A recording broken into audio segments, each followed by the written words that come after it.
Welcome back to the Michael Lofton Show on Reason and Theology. We're talking about, people who are very, very concerned about some recent events that took place with comments made by Pope Leo XIV on the death penalty, abortion, immigration, and also a climate change meeting between the Pope and Arnold Schwarzenegger involving an interesting ice block blessing ceremony.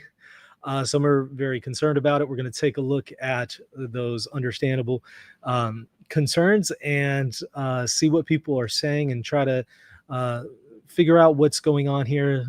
There's a number of people who think maybe this is some kind of pagan ritual. Others think it's a whole nothing burger.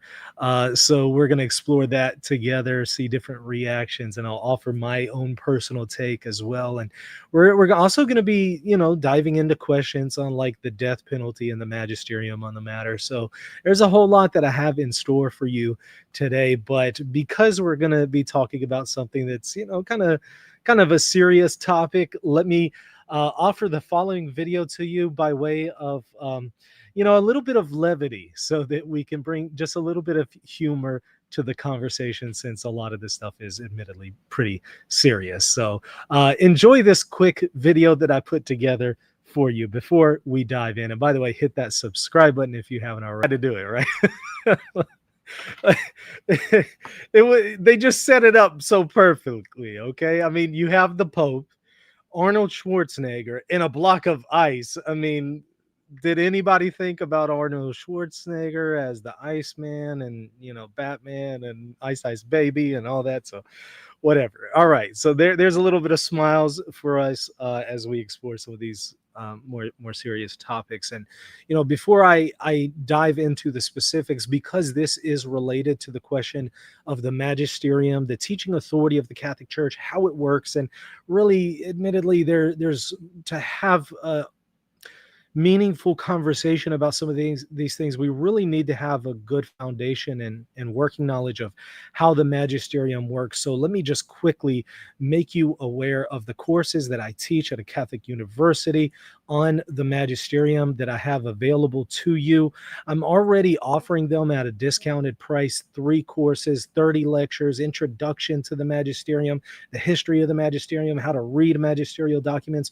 Normally that's $900. I already got 300 discounted for you. But what I'll do for the next week, since you're watching this show, if you use the coupon that's scrolling at the bottom of your screen right there at the time of checkout, you'll get an additional 25% off the already existing discounted price on the magisterium courses and really all of the products at rtcourses.com. So if you want to learn and get that foundational knowledge of the magisterium, rtcourses.com, and take advantage of this discount right now.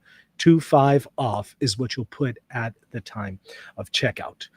So again, go to rtcourses.com. And of course, hey, hit the subscribe button here too. That helps out tremendously.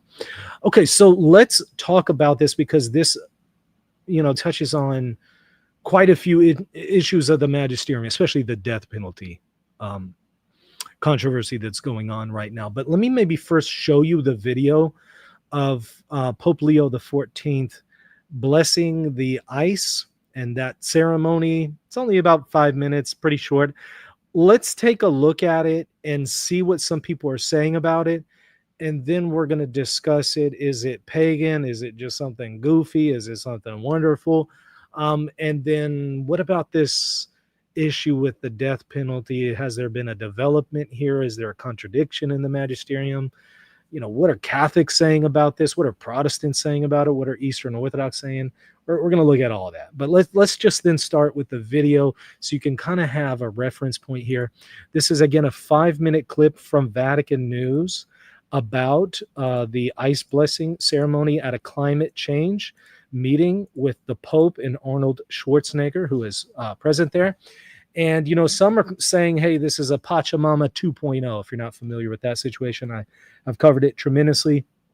They're saying it's a Pachamama 2.0 or a 1986 Assisi John Paul II prayer meeting 2.0. And that's what people are kind of comparing it to. So let's take a look at the video and see what exactly happened, and then we'll talk about it together. Please let me know if there's any difficulty in hearing the audio. I can see the comments there in the comment section, so let me know. All right, let's go ahead and take a look without any further ado. I would now like to invite you to stand for the blessing of the waters. The waters.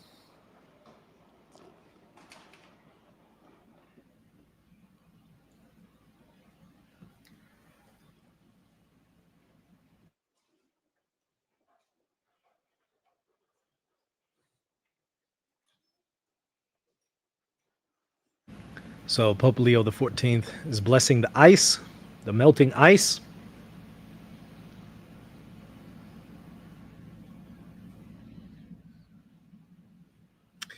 Here he gives his prayer blessing. Lord of life, bless this water.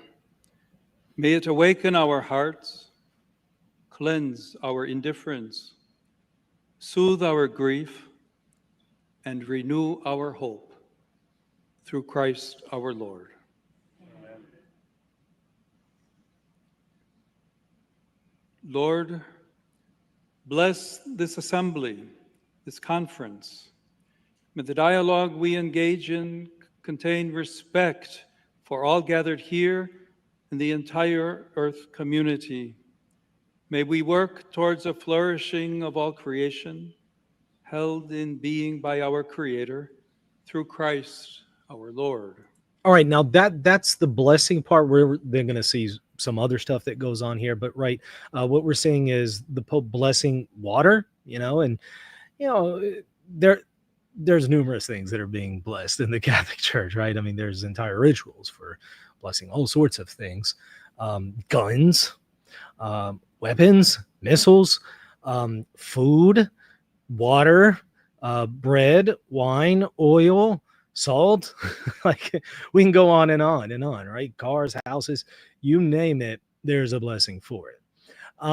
So ice in and of itself is not that far out of the picture. Maybe this is the first time I've seen a blessing of ice. But in and of itself, it's not that far-fetched. I think one of the difficulties that people are experiencing here, however, is its association with the climate change and climate ecology message. That's kind of, I think, the hang up, in addition to maybe some other things that took place after this blessing. So let's watch it together. There it is, melting. It's like the meltdown that people are having our over conversion. this. We commit to raising hope and to continuing to unfold a river of hope. We move from tears to hope, from grief to action. Let us speak our pledges. Each help us to unfold this river of hope. After each pledge, we invite you to sing the refrain, Laudate si, mi Signor, con tutte le tue creature.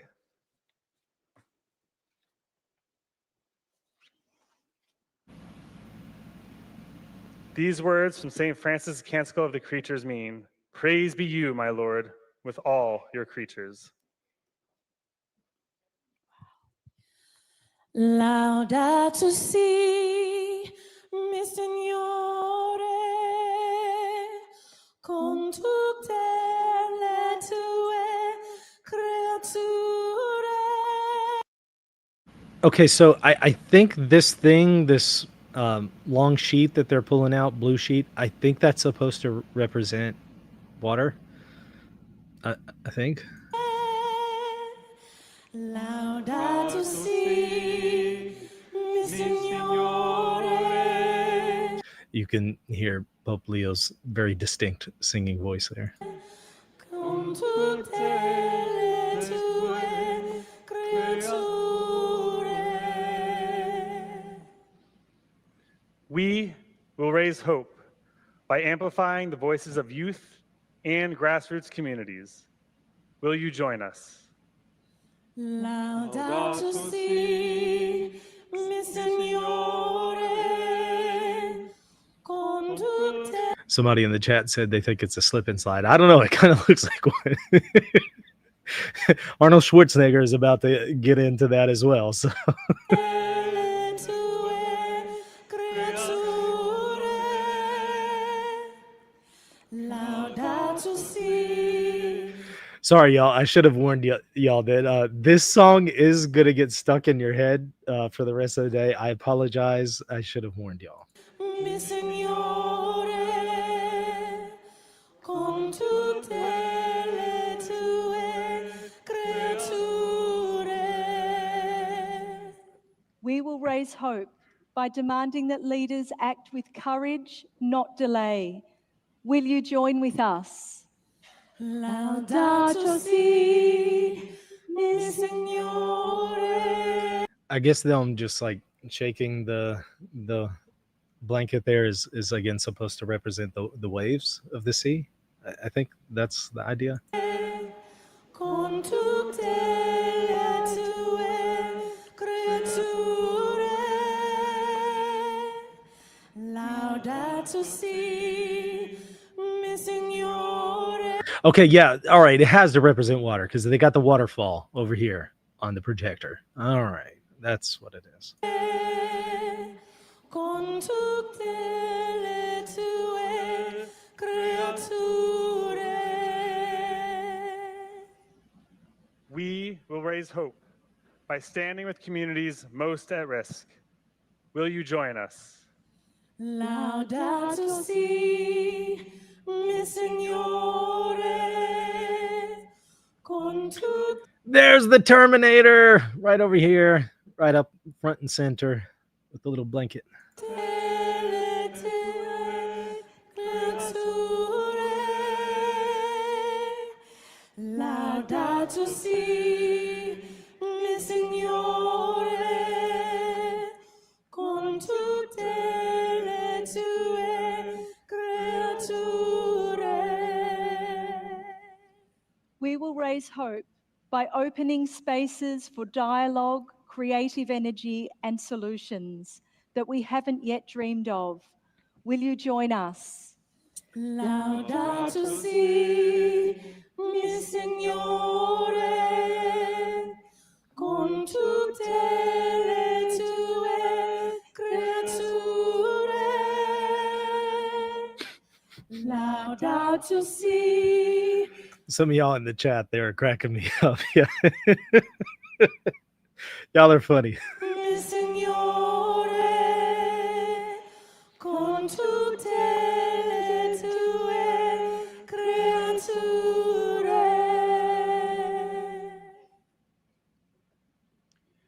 May these You know what this almost reminds me of? It's the Happy Hands scene from Napoleon Dynamite, where Napoleon's doing something like that. It kind of reminds me of that for some reason. I don't know. voices of hope rise as one. May they echo beyond this gathering and into every corner of the earth. Amen. Okay, that's the clip from Vatican Media. Before we continue and look at reactions and stuff like that. Okay, so some people are saying, "Hey, this is a pagan ceremony and everything." My personal thoughts on it. I think it's very cringy. It's not the idea that I would come up with. Again, not something that I would think of. Admittedly. Now, is it pagan? I don't know what specifically people think here is pagan. I think they might be thinking that the idea of putting an emphasis on earth and physical elements, the material world, maybe they feel like that's a pagan message. Of course, the Vatican couches it differently, right? It couches it as common care for creation, as good stewards, because the Bible talks about taking care of the earth, and so it's kind of couched that way, not necessarily with, the pagan message. But I think that's where they're coming from on this. Admittedly, I didn't see anything that is just outright pagan, but it's at the same time, it's very cringy, right? And not something that I would do, and it is a little weird. But maybe I'm missing something. Maybe there is something pagan going on here, and I missed it. And if I did, hey, that's fine. There are, whether you realize it or not, and I've covered it in detail, it's a matter of fact, for better or worse, there are elements that are incorporated from paganism into Old Testament worship. That's a fact. We know that in the Bible. There are elements of paganism that are incorporated into New Testament worship, whether we're talking about the Roman Rite liturgy, either traditional Latin Mass, Novus Ordo, whether we're talking about the Byzantine liturgy of Chrysostom. No matter what liturgy we're talking about, there are elements that came from paganism and were incorporated into these liturgies. And not just the liturgies, but other elements of the Christian faith. That's a fact, right? So the idea of incorporating paganism into rituals and stuff like that is certainly not foreign to the last 2,000 years of church history. We've seen that in many cases. It's called baptizing it, right? Pope Gregory the Great talks about this policy of baptizing certain elements of paganism.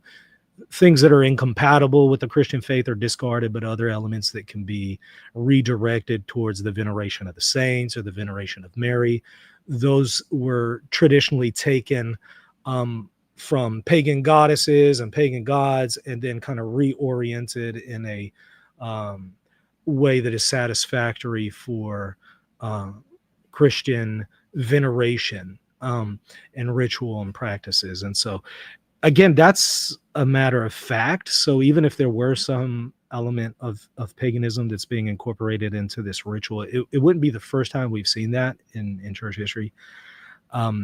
Maybe a lot of people just aren't aware of that, you know, but that, again, is an indisputable reality that nobody who's a serious historian could contest.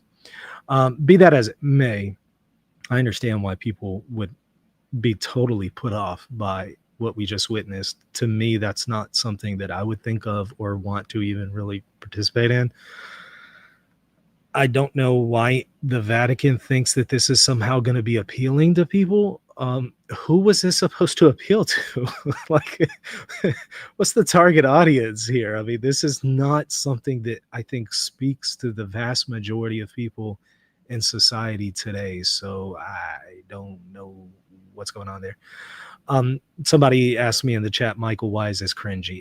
I don't know. It just seems like the Happy Hands scene from Napoleon Dynamite. I mean, it just gives me that vibe. Okay, it's mostly the little blanket thing and flapping around the little blanket. I don't know. It just seems a little cringy. I'm sorry. Feel free to disagree with me if you think that's meaningful and wonderful. God bless you. Okay, feel free to disagree with me. I'm not infallible. If you have a different take, fine. I'm just offering you my personal opinion. Okay, so there's that. Now we're seeing, very, very high profile figures, Catholics like Matt Walsh from the Daily Wire, a very, very high profile, as we all know. He's coming out and he's horrified by this. So he says, horrific, the whole thing. Pope Leo blesses a block of ice and then stands there while these communist freaks do some kind of weird pagan earth-worshipping hippie ritual.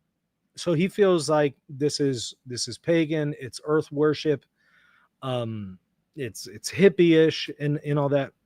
The leader of the Catholic Church shouldn't be anywhere near this nonsense, he says. He says, what the hell are we doing here? So he feels very, very strongly against this. And, again, I can kind of sympathize as far as, to me, it's very cringy and off-putting, and it doesn't resonate with me at all. But again, as far as whether or not it's pagan or something, I would just kind of have to ask what element specifically is inherently pagan here. I guess I'm a little confused on that part. And by the way, were y'all able to see that comment? Here he says, horrific, the whole thing. Pope Leo blesses a block of ice and then stands there while these communist freaks do some kind of weird pagan earth-worshipping hippie ritual. The leader of the Catholic Church shouldn't be anywhere near this nonsense. What the hell are we doing here, he says. And, there's a lot of people, I think, that feel that way. They feel like this is just completely ridiculous. Others are very concerned that it's pagan.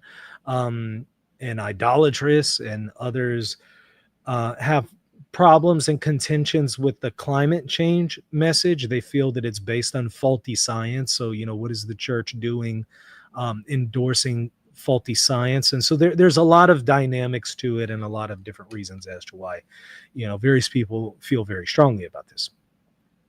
Let's look at some more information here. Let's actually watch that video clip that I showed y'all the other day about the death penalty from Pope Leo, because there's some more comments that, Matt Walsh and other people are making. Catholics, Eastern Orthodox, Oriental Orthodox, they're making comments about the ice block thing and the death penalty. So let's watch this video just in case you didn't see that. That way you have a good reference point for the rest of the conversation that we're going to explore together.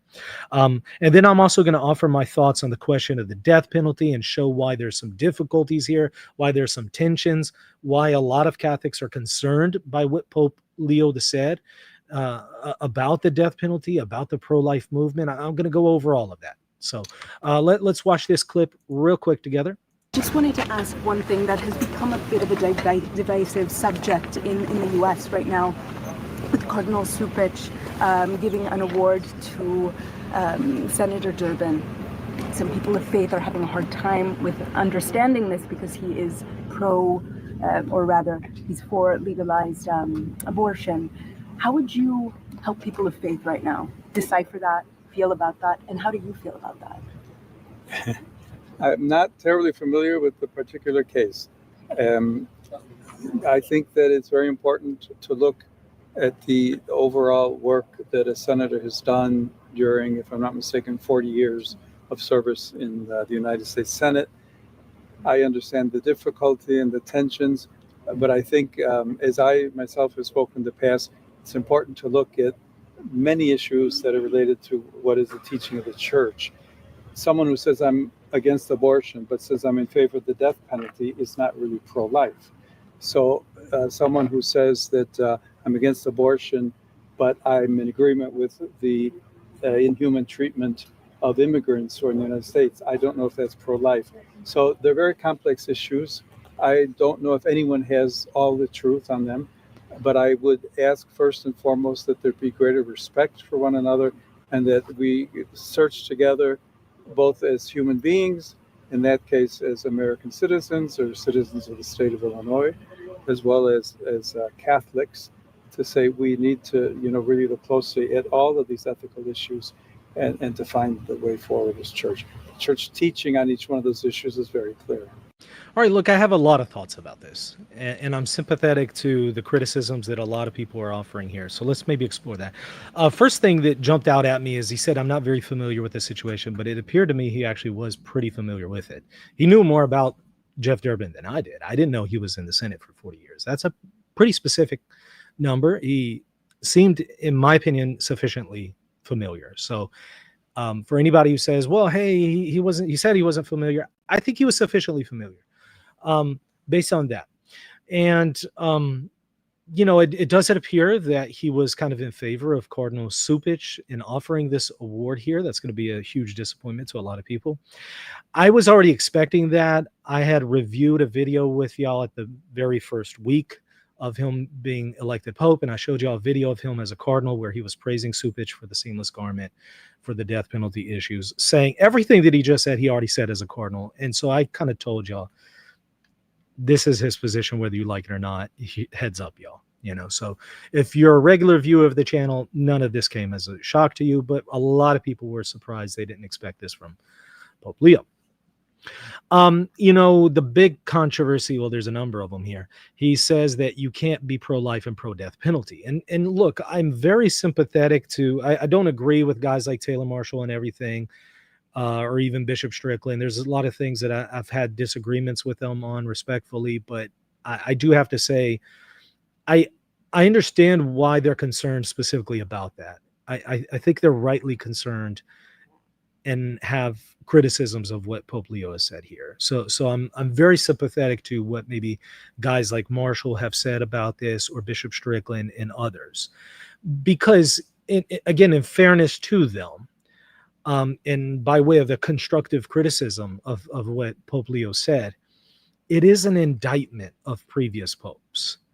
To say you can't be pro-life and pro-death penalty is an indictment of many popes who were pro-death penalty. And I've gone through in my lectures on the magisterium the different positions that the magisterium has adopted on the death penalty under different popes and different councils.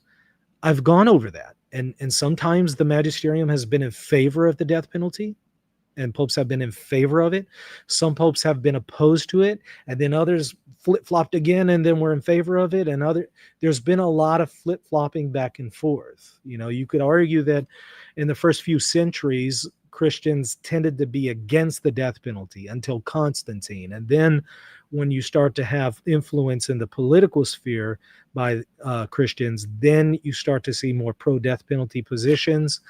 And you admittedly see some popes in the first millennium who are critical of the death penalty, but then others are very clearly in favor of it. Pope Innocent I comes to mind, and he basically says, you know, how could we not employ it when God in Romans 13 allows for it in the new covenant?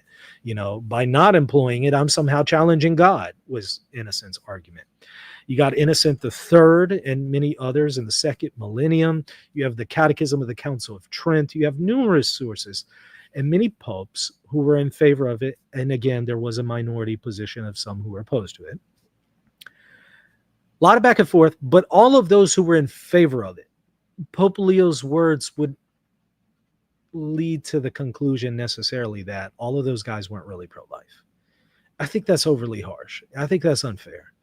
And that's where I'm sympathetic to guys like Marshall or Strickland or anybody else who's critiquing what Pope Leo is saying here. I get it. I totally understand that. They're struggling, especially with Pope Francis saying it's inadmissible today.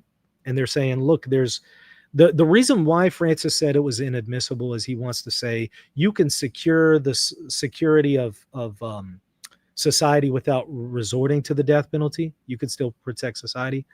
But they rightly pointed out, as I have for many years, but that's only one part of the dynamic of the conversation on the death penalty. There's this whole other dynamic of expiation and retributive justice.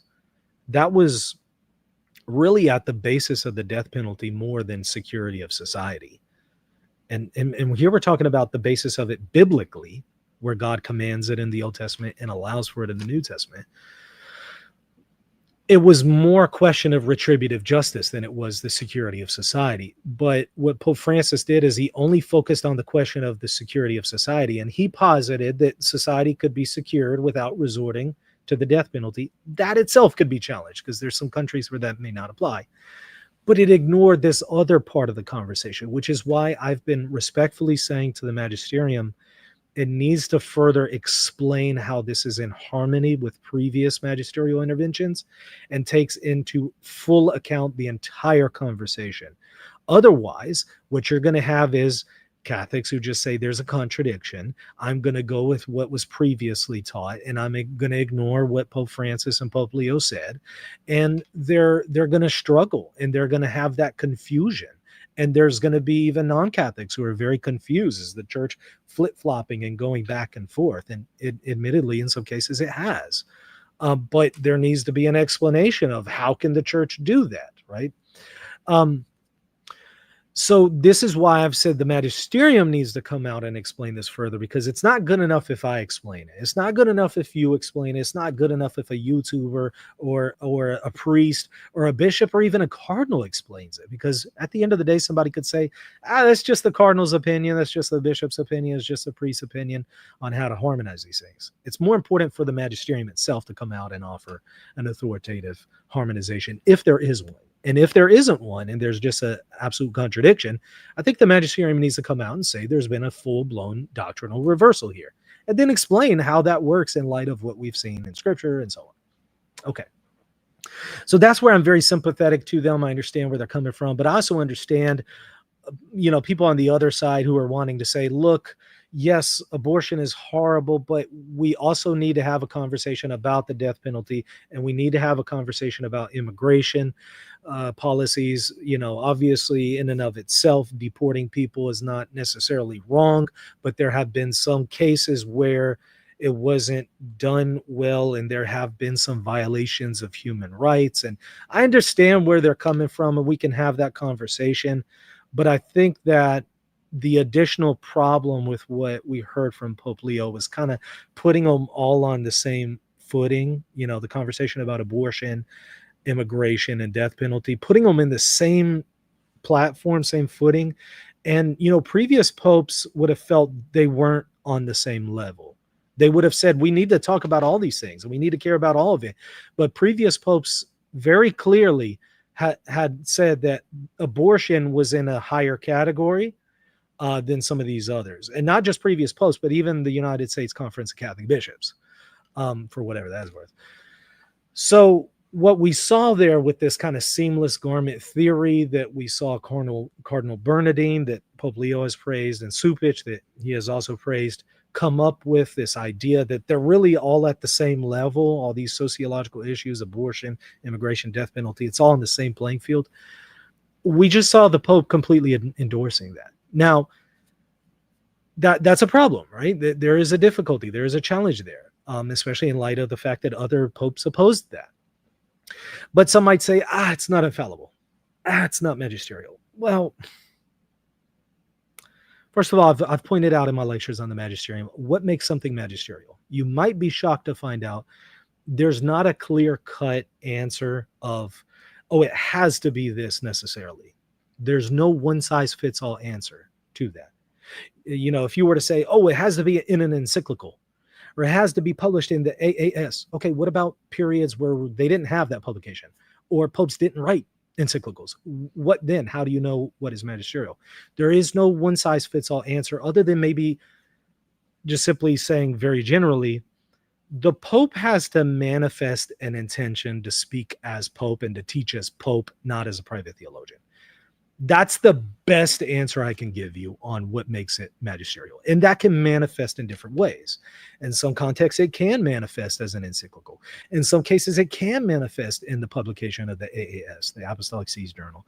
In some cases, it can manifest as an apostolic exhortation. In some cases, it can manifest as a papal homily or a general audience. In some cases, it could manifest as a pope writing to a patriarch or writing to an ecumenical council. There's different ways in which it can manifest, but there's no one particular way in which the Pope is bound to do it. Because it's not like Jesus said, hey guys, I'm instituting the papacy. And by the way, you popes, you gotta make sure that you're speaking officially in an encyclical, otherwise it doesn't count. Nothing was provided like that. And so the idea is that it just has to be clear that the Pope is intending to teach as Pope and not as a theologian. And yes, you do have categories of infallibility versus non-infallibility.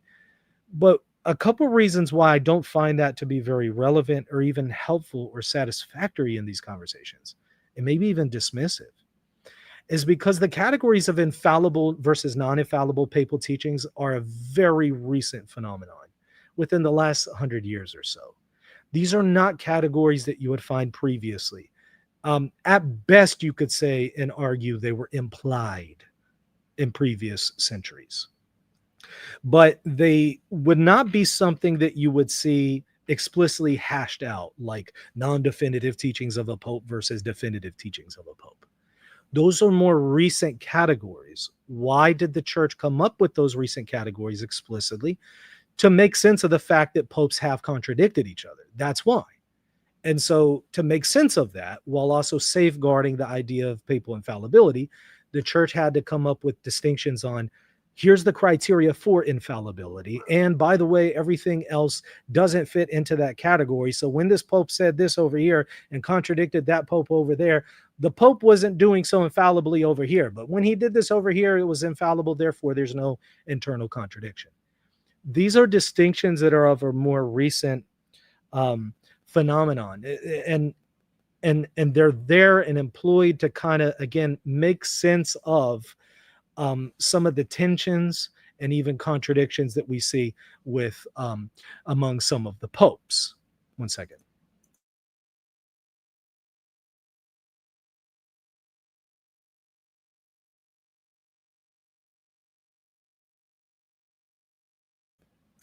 So I've seen some people say, well, look, it wasn't a magisterial, or look, it wasn't infallible. Well, look, in previous generations, especially in the first millennium, the popes would have kind of thought anything that they taught was infallible. That's kind of what they assumed. They didn't assume, oh, I'm teaching non-infallibly here versus infallibly. They didn't have those categories. They assumed everything they taught was in that category of infallibility. But not only that, some might say, again, well, it's, not official. It doesn't count. It's an interview. Look, I'm going to continue to beat this drum and say, if a pope undermines his own magisterium and the magisterium of other popes and the magisterium as a whole, if the pope undermines the magisterium in a non-magisterial interview, you can say, well, look, there's no fundamental contradiction because one's official and one's not. Okay. But the net result is still the same. The same damage is still done. The same confusion is still done. If a pope can subvert the magisterium with off the cuff or even well thought out, non-official, non-magisterial interviews and statements, theoretically you can make it all work, but the net result of the disaster is still the same, as just as if he had put it in the magisterium. Imagine if Pope Leo puts this in the magisterium. Well, you're going to say, well, this is a disaster. There's a lot of problems here. Okay. So far, he hasn't done that. Maybe he will. So far, he hasn't done that. But isn't the net result still the same? People are still just as confused. People still have the same difficulties and questions.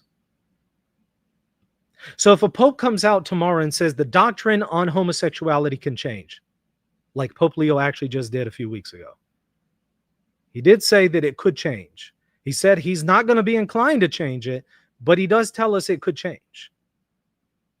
Now, did he do that in his magisterium? No, but just as much confusion came as a result. Or when Pope Leo allowed for a gay Catholic group to process into St. Peter's Basilica holding a rainbow cross and rainbow flags, was that magisterial? No, but just as much confusion and damage comes as a result.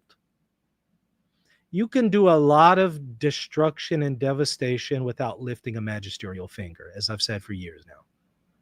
So let's not be too quick to dismiss this by saying, guys, wait, it wasn't infallible. Guys, wait, it doesn't count. It's not magisterial. Again, these are categories that are recent, number one. And then number two, however legitimate the categories may be, they're too dismissive of the devastation and destruction that can still take place without a pope lifting a magisterial finger. I'm going to continue to beat that drum until we get it right, because I continue to see people, with all due respect to them, I know they're coming from a good place, but I think they're too dismissive when they just say, it wasn't ex cathedra. That doesn't address the heart of the issue, with all due respect. So let's continue. In response to all of this, we see Matt Walsh again.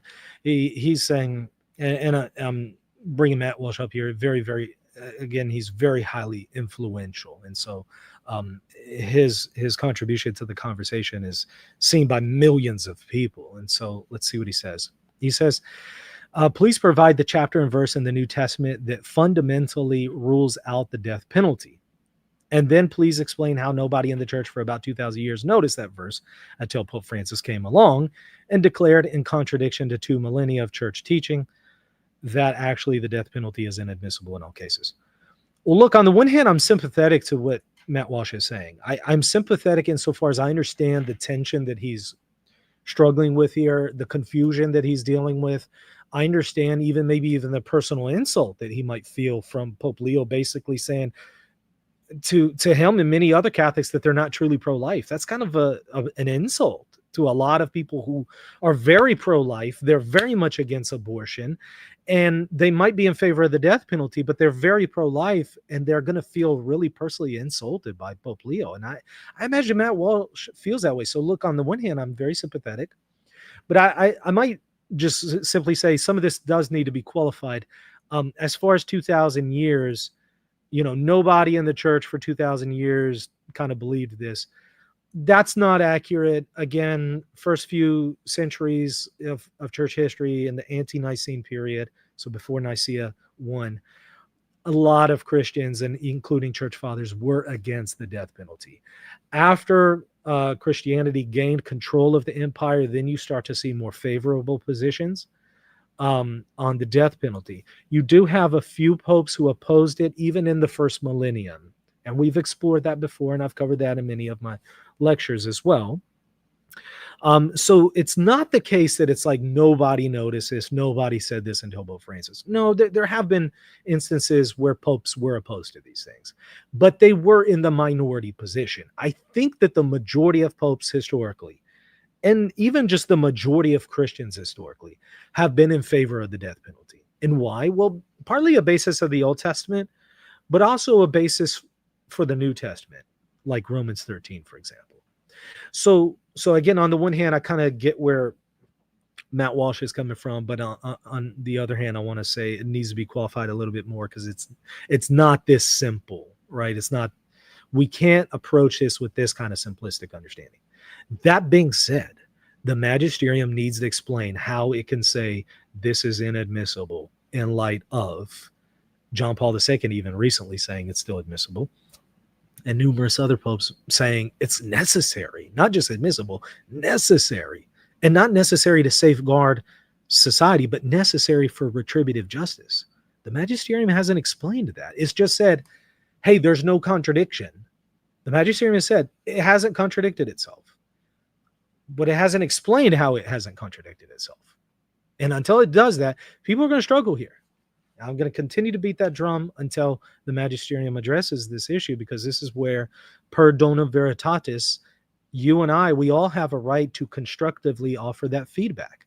Canon 212 allows for it. And again, the magisterium dona veritatis allows me and many others to express these concerns in a constructive and beneficial way to say, hey, magisterium, the whole purpose of you existing is to clarify things and address issues of confusion. Go ahead and do that now, because a lot of people are confused. And if you don't do that, how is this any better than Protestantism or Eastern Orthodoxy at the end of the day?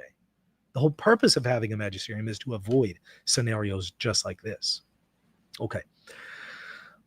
Now, another comment here. This is from Michael Knowles, also from the Daily Wire. He's weighing in on it. Let's take a look and see what he says, and please let me know if there's any difficulty in hearing what this gentleman says.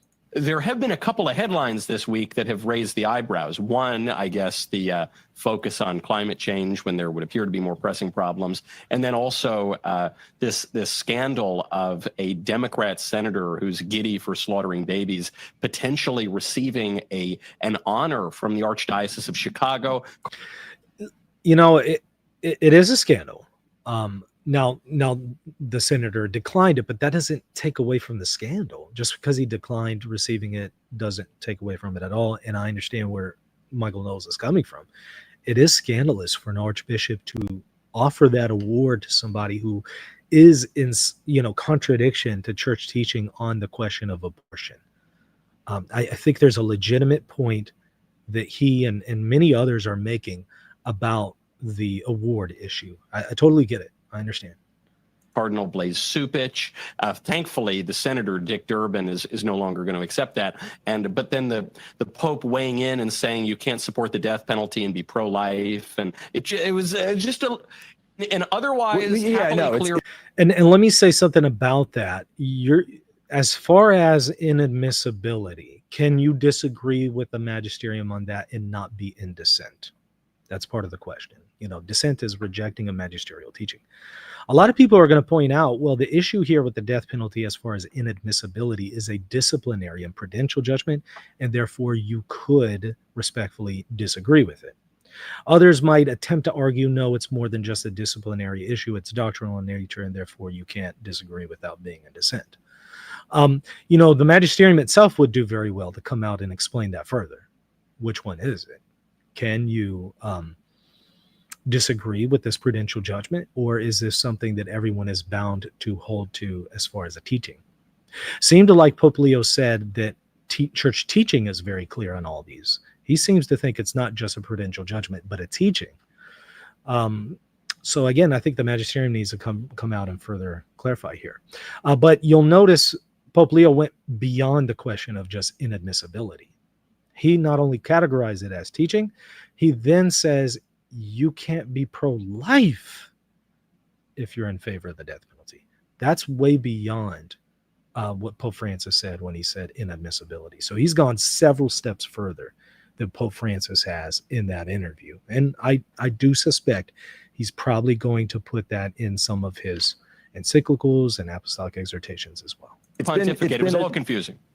It's been a snapback, and I got to say, it was stuff like this, and people were in the wake of Charlie's murder. There was this sort of like question that was Charlie being open to Catholicism, and there's some pictures of him at the Basilica, the National Basilica, which is gorgeous, or attending church with Erica, and it's like was he Catholic curious at times? Sure, of course, but he hadn't started RCIA or anything like that. But I remember talking with him about it, and he would always come back to stuff like this. That would always be a huge stumbling block, not just for him, but also for, I think, a lot of people who are looking at Catholicism saying, whoa, wait a minute, this just doesn't seem to meet the moment. And that's what I just tweeted. I said, there are churches being burned. There are children being shot. There are Christians who are very publicly Christian being murdered. And I just don't know if the block of ice is the right optics for, a cooling down. I get that. I think of what you would probably hear from Pope Leo if you were to present that to him is he would say, we can do all the above, right? Yeah, that's fair. We can address all issues, all of the above. Sure, that's legit. But it is a question of emphasis. And I do note that there has been more of an emphasis on this ecological conversion and ecology issues than anything else. And maybe that's where the weakness is. And some people kind of go to the other extreme and think that you can't address anything related to ecology. No, I think that we can have that conversation. We can have the conversation on immigration. Those are great conversations that we need to have. I think it's a question of emphasis in some of these issues, in some of these areas. That's all. So I get where they're coming from here. Let's look at this one. More from Matt Walsh. He says, if a politician supports abortion, he is not in line with church teaching to any meaningful degree whatsoever and should not only be disqualified from lifetime achievement awards, but should obviously be excommunicated. So here I'm very much in agreement with Matt Walsh on this particular point as far as excommunication. I've told y'all for years the church needs to bring back more church discipline and take that seriously.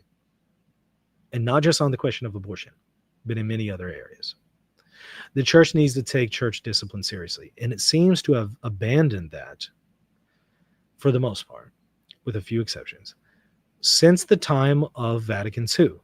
And I trace it back to Pope John Paul II's, not John Paul II, Pope John the 23rd's opening speech at Vatican II. I trace it back to there.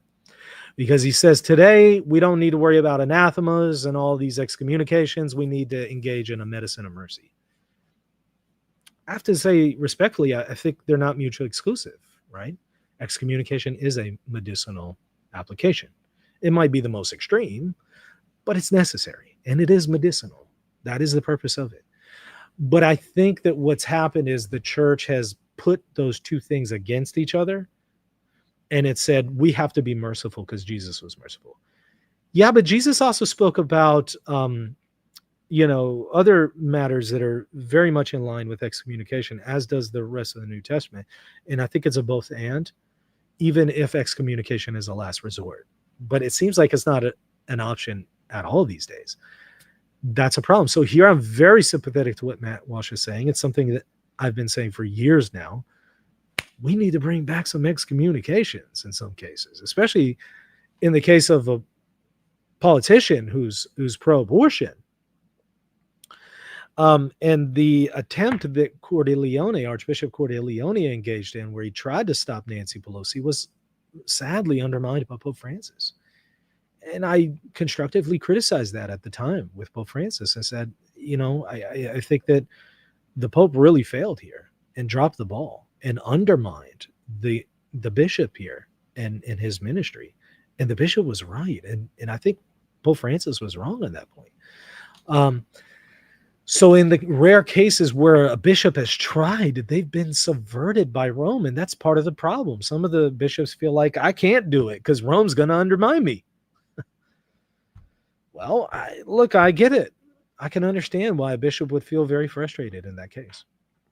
He says abortion is not just one issue that Catholics can have differing opinions about. To support abortion publicly, much less to fund it and facilitate it, is to be in a state of grave mortal sin and open rebellion against God and the church. It should not be difficult for the Pope to say this and for any leader in the church to say it.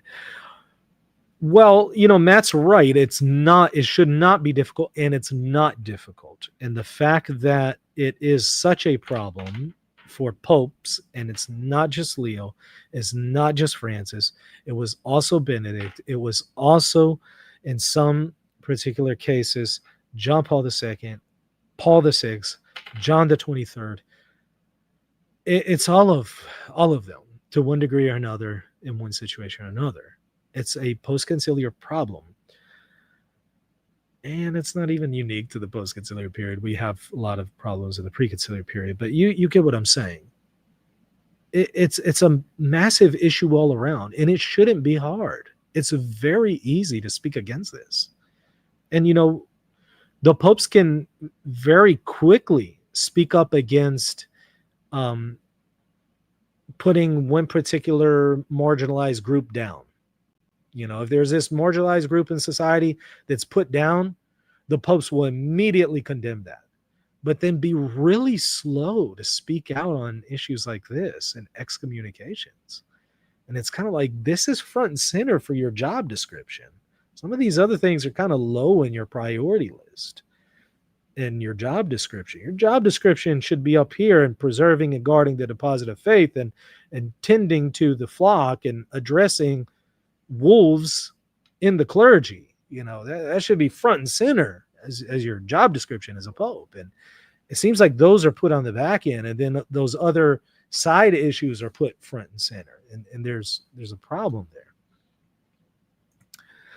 He says, so it's appropriate to give an award to a man who participated in facilitating and funding the mass slaughter of children because he also was an advocate for open borders and the destruction of our national sovereignty. I get that there are conversations we have to have about immigration to balance that conversation out. There's other conversations we have to have about the death penalty to address concerns there. I get it. I understand. We can have a conversation about everything. I do think that there needs to be a priority on some conversations like abortion. But yeah, we can have the conversations on everything. But I would agree with those who would say it's still scandalous, however, even if you want to commend something that Senator Durbin did on immigration or something, if you're in favor of that. Yeah, but there's this huge glaring problem over here with the abortion issue, and therefore it becomes really scandalous to offer him an award. So there is a problem there. He says this is one of the worst things about weak leadership in the church and compels otherwise good and faithful Catholics to humiliate themselves by defending things that they know are indefensible. And one more. He says, really terrible answer from Pope Leo. God himself prescribes the death penalty in the Bible. Now, there are Catholic theologians who attempt to dispute that, or at least for the New Testament, there's a huge disagreement among theologians on that. Be that as it may, he says, is the Pope saying that God is not pro-life? And who exactly is advocating for inhumane treatment of immigrants? What sort of inhumane treatment is he referring to? That would be helpful for Pope Leo to address. I do know of cases where there was inhumane treatment. I understand that. I'm sympathetic to that. I think a lot of people aren't aware of those cases. That's where Pope Leo needs to come out and explain to people what those cases are. He asks, are deportations, like in and of itself, is that inhumane? Also, how can he say that nobody has all the truth on any of these issues? I think he was talking about political parties. We know the truth on abortion. It isn't complicated, awful stuff from the Pope, truly horrendous on about 5 different levels. Here's another Catholic that says, he blessed a piece of ice, going back to the ice thing. I'm a practicing Catholic, but how low will these commie popes go? So they feel like the popes are being communists. in engaging in some of this ecology stuff. Pope Francis blessed an idol. They say the Pachamama, which we spoke about at great length. Francis called it Pachamama, but in the ceremony they called it Our Lady of the Amazon, the Virgin Mary. So there's a lot of debate on what exactly it was and all of that, and we've explored that exhaustively already on the channel. And she says similarly, now Pope Leo blesses a piece of ice. So a lot of people have interestingly been saying this is Pachamama 2.0. So they feel maybe the ice block is a pagan idol of some sorts. You lose more of us to the traditional Latin Mass crowd every day. Interestingly enough, a lot of Protestants feel that the Latin Mass is idolatrous in many ways, right? And so it's interesting how different groups perceive different things, right? Protestants are going to look at the traditional Latin Mass and going to say, "Oh, this is worship of Mary and the saints," and then Latin Mass. Some Latin Mass people might look at the piece of ice and say that that's idolatry. A lot of different perspectives here. This person says there will be a schism if you cardinals keep picking these liberation theology communist idolaters. Well, as I've pointed out, I mean, the schism's already here. It's been here for a long time, right? So might be a little late on that one. Lila Rose says abortion is the worst human rights crisis of our time. There's no moral equivalence between abortion and other political issues like the death penalty and immigration. Yeah. By the way, I had the privilege of briefly meeting her in Rome a few months ago when I was invited by the Vatican, and got to briefly interview with her and chat with her. We can't put the question of abortion and death penalty in the same category. There's a legitimate, criticism that can be offered here for anybody who would try to put them in the same category. She says the Holy Father's off-the-cuff remarks to media yesterday are not spoken ex cathedra. Well, look, I totally respect Lila Rose. I totally get where she's coming from, and that is true insofar as that goes. But, as I said just earlier, the distinctions between infallible, non-infallible, ex cathedra, non-ex cathedra, very recent distinctions to try to account for a lot of the contradictions that we've seen between various popes. And however legitimate those distinctions may be, I do feel it's still a little too dismissive because, as I said, even if it's not ex cathedra, or even if it's not even just magisterial, non-definitive, it still does just as much damage, though. That's the issue, right? Papal interviews and non-magisterial settings, if you want to argue that a papal interview is not magisterial, because I've actually seen some theologians argue they are, and I understand where they're coming from, but there's a huge debate on that. But, assuming papal interviews are not magisterial, assuming that, right? It does just as much damage, though. It shakes down to the same amount of devastation at the end of the day, right? It's almost like saying, well, okay, I didn't commit adultery officially as a husband. I committed adultery as a professor.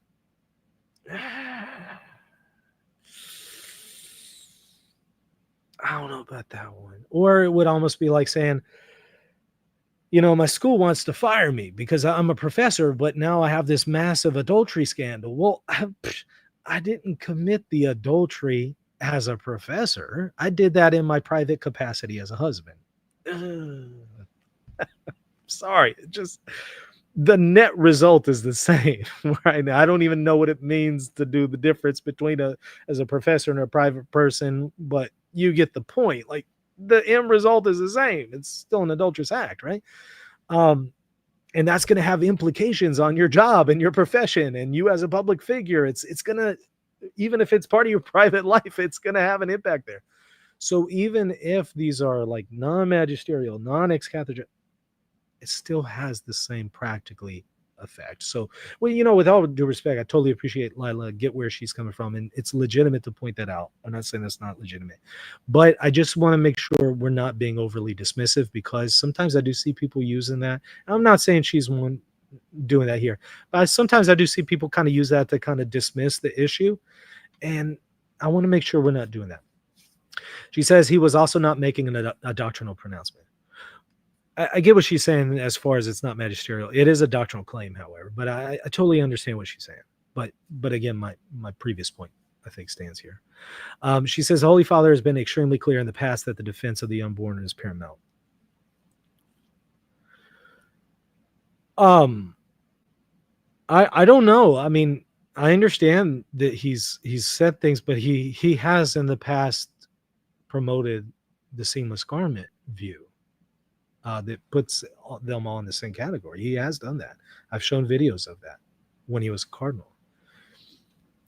So I don't know. I think that what we saw in the video was not a one-off thing. I kind of feel like that this is his position that we've seen consistently from him.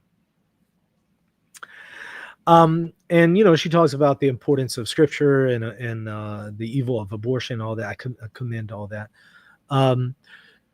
Moving on here, this person, I guess they're a Protestant. Let's see how Protestants are reacting. This person says, Matt Walsh, speed running the Reformation was not on my bingo card. So the way Protestants are perceiving criticism of the Pope is they perceive that as like Protestantism. In Catholicism, criticism of a Pope has always been allowed without that automatically being Protestantism. And despite what a lot of Protestants may think about Catholicism, the Catholic Church does not hold the position that the Pope is always infallible.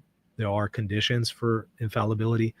But as I've pointed out, those conditions for infallibility are very recent, and they are there to make sense of contradictions that we have seen from popes. So because we have seen popes contradict other popes, like Leo II and Honorius, among numerous others, or Vigilius contradicting himself, or others, these distinctions were employed to account for those while still maintaining papal infallibility.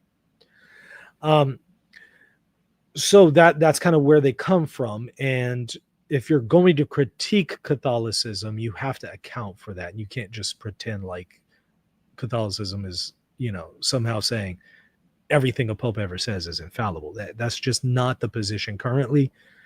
I do think that some popes in the first millennium probably thought that, but that's certainly not what the magisterium itself teaches with Pastor Eternus in Vatican I. Okay, moving forward here. Somebody says Vigilius didn't contradict himself. Yeah, I hear you. I understand. I know some people have tried to harmonize it. Believe me, I get unfamiliar with the conversation. Others would argue that there was a contradiction, but they would say it doesn't violate papal infallibility because of the criteria mentioned in Pastor Eternus. Okay, we can revisit that another time. We've talked about that already on the show a lot. But I will say there's a little bit more to it than that, right? Oh, okay. So this is Eastern Orthodox priest, Father Peter Ayres. He's then following up to Daily Wire and Matt Walsh, and he says, Matt, you're right. These and many other papal actions for a long time are clear signs of spiritual delusion. Consider coming home to the church, which is the same yesterday, today, and forever, just as our Lord is, the Holy Catholic Apostolic Orthodox Church. So, of course, some Orthodox are trying to use this as an opportunity to proselytize people to Orthodoxy.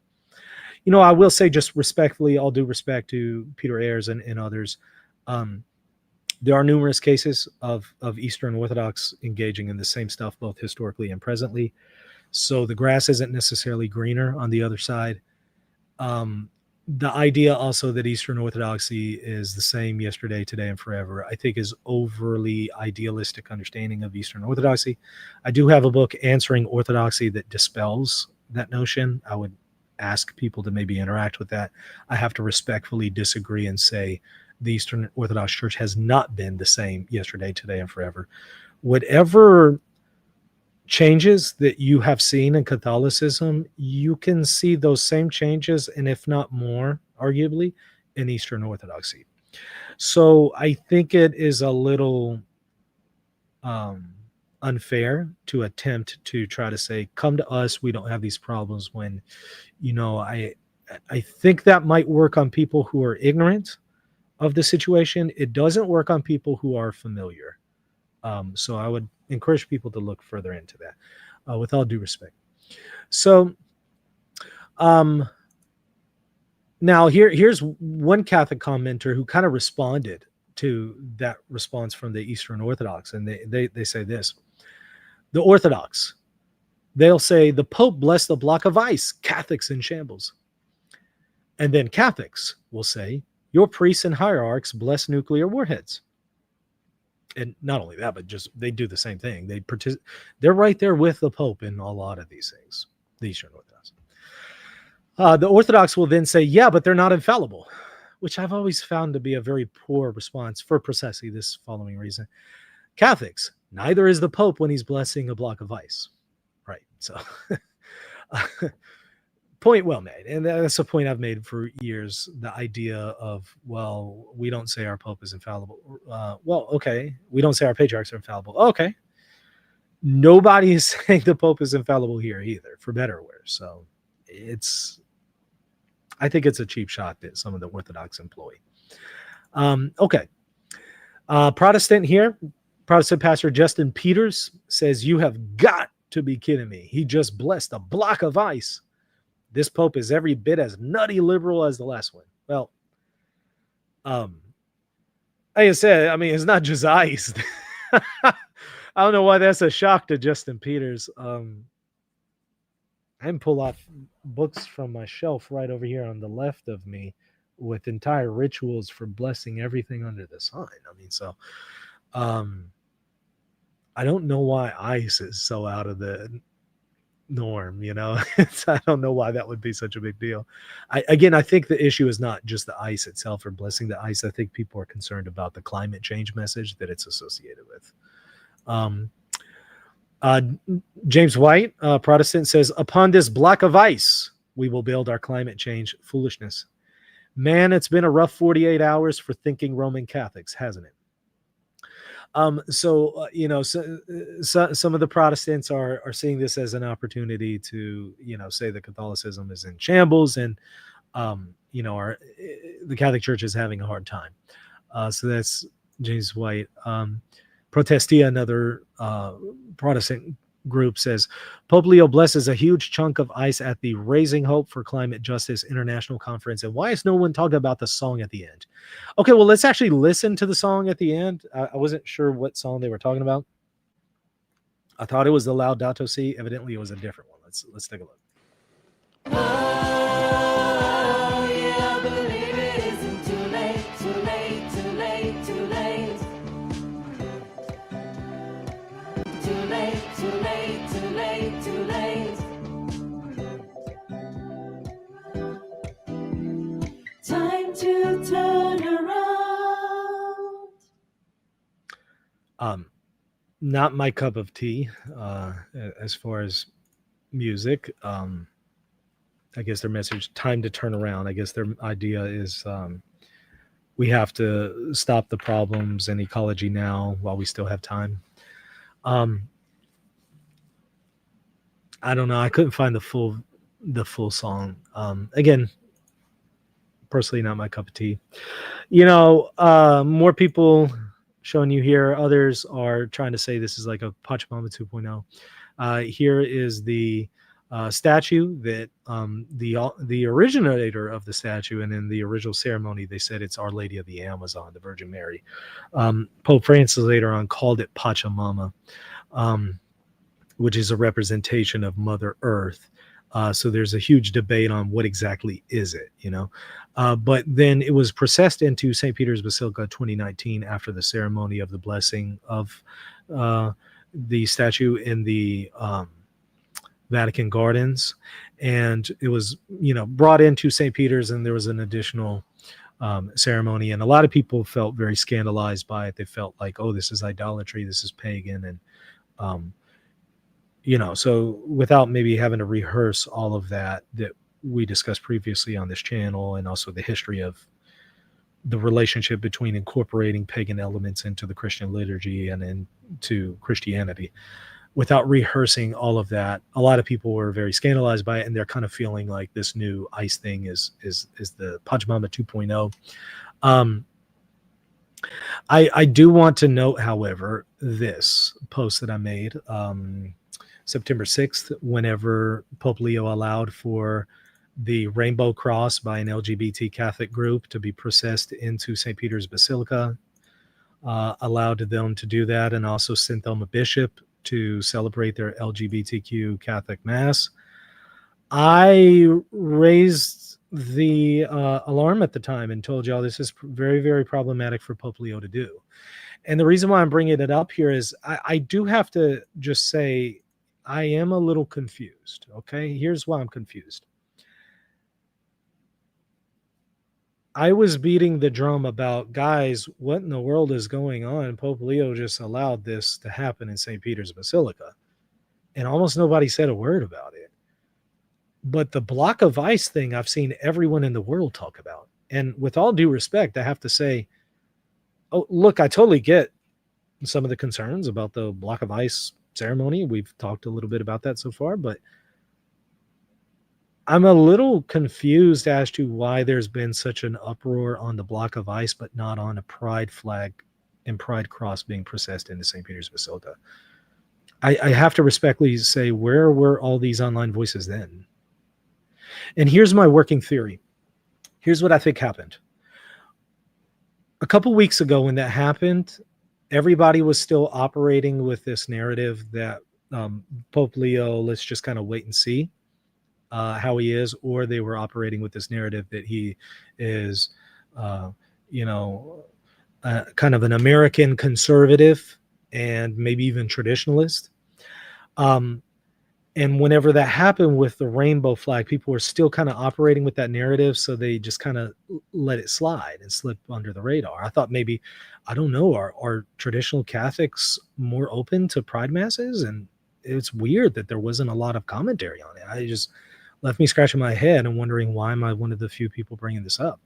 But I think what happened was, before the ice ceremony, the day before the ice ceremony, with that video that we just saw on the death penalty, Pope Leo does take a shot at MAGA Catholics. He is taking a shot at MAGA Catholics by doing that. And not just MAGA Catholics, but any conservative American Catholic who's in favor of the death penalty, and even beyond. But certainly within America, conservative Catholics who are pro-death penalty. He basically said, everybody in America who is pro-death penalty, you're not actually pro-life. That was kind of a smack in the face for a lot of people.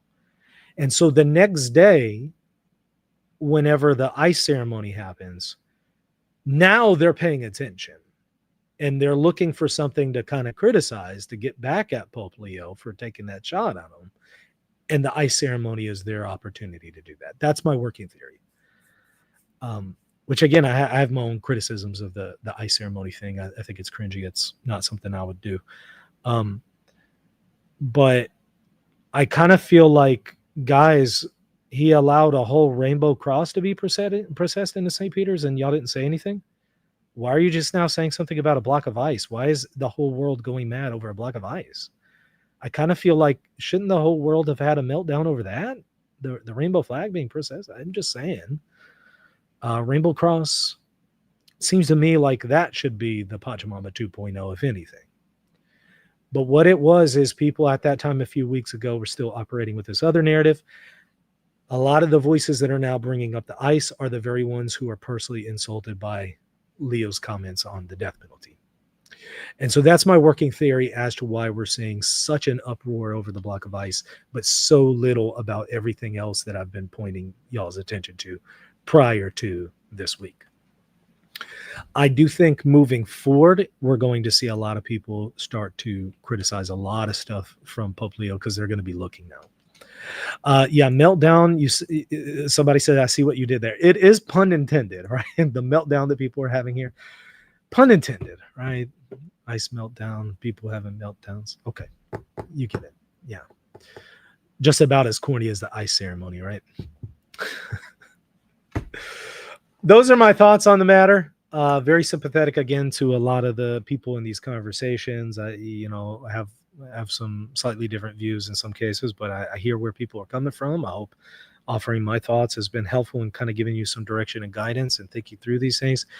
If you want to think further through the question of the magisterium, you need to go to rtcourses.com, rtcourses.com, and you need to get my courses that I have taught at Catholic University on the magisterium, the one and only program in all the world that is a magisterial studies program, only one of its kind, rtcourses.com.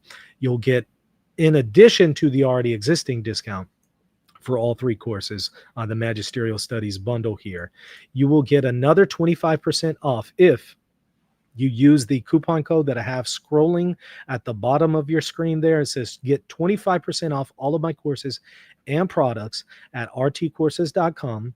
You'll include, including the magisterium courses, you will enter 25 off as the coupon code at the time of checkout. That's good for a whole week. So you have this next week to do that. Take advantage of it now before that opportunity expires. Go and get that additional 25% off. Hit that subscribe button if you appreciate the commentary from the channel. Plenty of more to come, as well as debates. Got a lot of debates that I am facilitating and hosting, and discussions coming up on the channel. So y'all stay tuned for those as well. But again, hit the sub button, hit the like button, drop a comment. You agree with me, you disagree. I'd love to hear from you either way.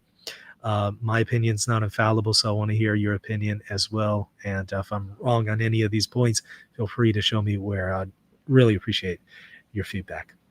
All right, that's going to do it for today. We'll see you later.